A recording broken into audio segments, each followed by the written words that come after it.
Yeah, it's the hashtag Ask Matt Covert section with me, Matt Covert. We're going to be talking about tire shaving today, one of my favorite topics. Ben has asked me, is tire shaving really worth any traction? Let's talk about it. I really love this topic. First of all, let's talk about what tire shaving is, okay? So let's draw the bottom of a tire. This is the tire tread looking either front or rear at the tire, okay? So let's make some ridiculous looking tread blocks like this, okay?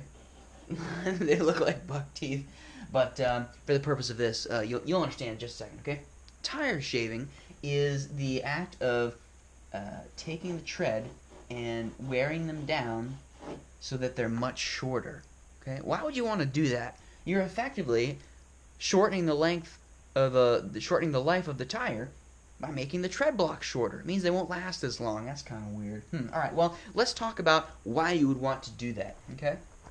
What we are trying to avoid by shaving the tire is something called tread squirm, right? So let's draw another section over here, and we'll make a much bigger tread block just so you can see, okay? Tread squirm is when the tread blocks, they bend while under cornering force, okay? So let's say that the cornering force is happening like this, all right?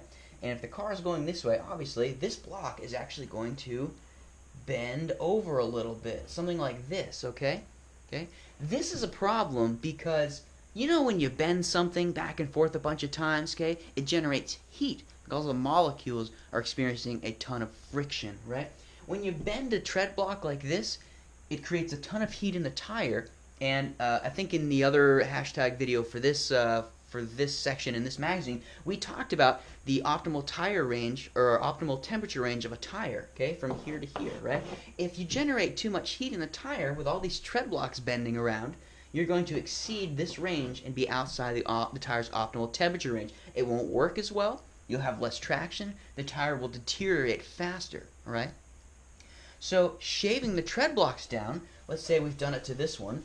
Let's say we shave them down all the way to here, all right? Yes, you're decreasing the life of the tire because you're making the tread block shorter and they'll wear out a little bit faster, okay? But this tread block now has almost no mechanical advantage over itself, okay? It doesn't have the ability to bend back and forth. It won't generate extra heat, which means that hopefully, all things considered, your tire will stay inside this optimal temperature range without exceeding it with this one that's generating a ton of heat from friction. It's a very interesting topic, all right? Now let's talk about our Autocross tires. I've been on the Z2s. That's what I know best, all right? The Dunlop Z2s come out of the factory with an 11/32 tread. That's how tall the tread blocks are, 11/32 of an inch, right? Some people claim that if you shave a Dunlop Z2, you'll experience better traction and less heat buildup. Interesting. I did not shave my Dunlops. I had a winning season. I won the championship. And my tires never exceeded the optimal temperature range from Z2 or from Dunlop, their suggested temperature range, okay? Now, some people say that 7/32 is the way to go with a tire as far as the tread lock depth goes. The RE71Rs, which are the hottest tire, and I truly think that those are going to be the safest tire to use this year. I know Dunlop's coming out with a Z3.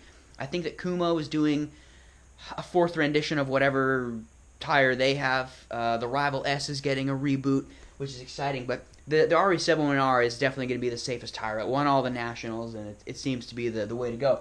The RE71R has a 7/32 tread block depth, all right, and that may in part play a small degree of why it's so successful, because it may have less tread squirm happening. I hope that makes sense. It's a really interesting topic, something you don't see in a lot of racing because we all use racing slicks.